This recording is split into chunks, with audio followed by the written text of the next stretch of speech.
Maza qildimning navbatdagi soni. Aziz kuzatuvchilar, maza qiling. Aql qo'ydir, nafs bo'ri, iymon esa cho'pondir. Cho'pon kuchli bo'lmasa, bo'ri qo'yni yeydi.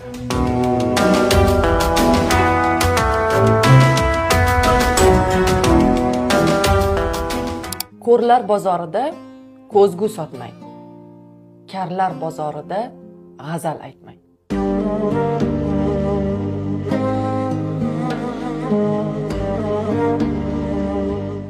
Sen omad deb o'ylagan narsalar bu aslida seni ota-onangning duolaridir.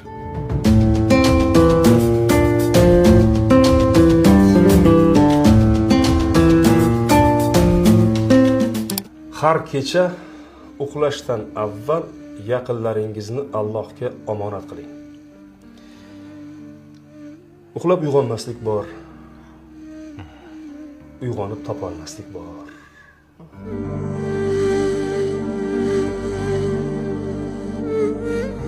Kimning gaplariga maza qildingiz? Asadullo, Baxtiyor, Malika yoki Akmal? Izohlarda javoblaringizni kutamiz.